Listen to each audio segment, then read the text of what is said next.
The Germans say that Honecker will remain in a Berlin prison pending his trial. Many Russian couples waiting to adopt only healthy babies, Americans might be giving an opportunity of a lifetime to those no one here can really help. Keep his policies on track, Yeltsin will have to make even more concessions to Congress than he anticipated.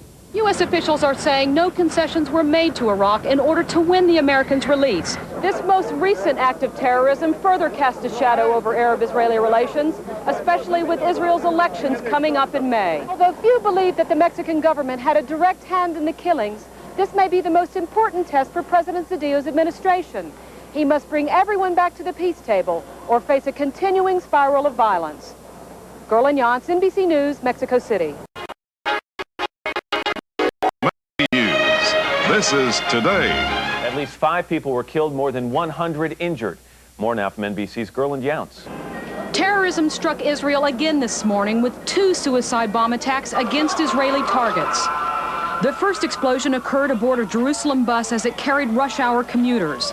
The bomb tore through the bus, scattering twisted metal, debris, and bodies for a city block. Rescue workers rushed the wounded to nearby hospitals as police scoured the debris looking for clues. The second blast went off less than an hour later, 50 miles away outside the town of Ashkelon. A suicide bomber dressed as an Israeli soldier blew himself up at a bus stop, killing and wounding would-be passengers. Mass murder in the Middle East. Terrorist bombs in Israel threaten to disrupt the peace process.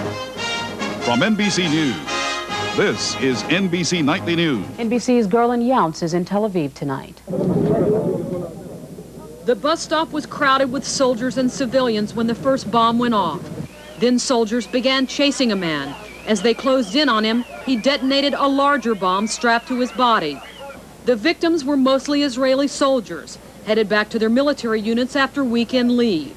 Some were members of military units deployed to guard bus stops from attacks like this one. Emergency crews collected what remained of the dead, while the wounded were rushed to nearby hospitals.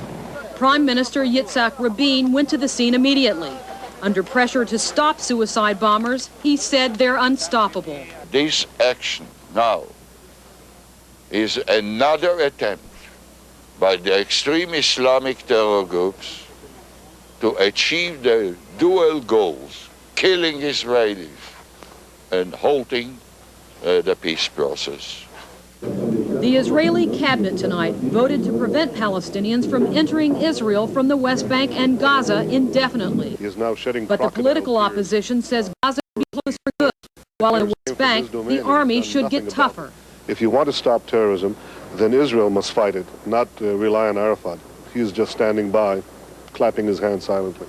But not true, says the PLO, whose aim it is to keep the peace talks alive. I'm very angry at whoever has done this. I see that there is a conspiracy to really time these operations to destroy this peace process.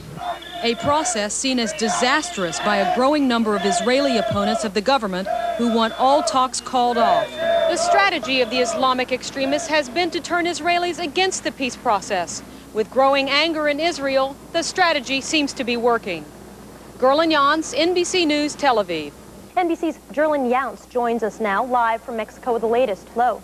Good morning, Soledad. Well, no one believes that the Mexican government had a direct hand in the December massacre in Chiapas, but yesterday Mexico's interior minister resigned because of criticism he ignored warning signs of violence. Mexican federal investigators are not ruling out any suspects in their search for the killers. The local mayor is one of the 46 people accused of being involved in the murders or a subsequent cover-up attempt. Even as armed soldiers search the crime scene, authorities are no closer to answering questions about why the massacre happened. Gerlind Younts reports from the fire lines. Mexico is still burning.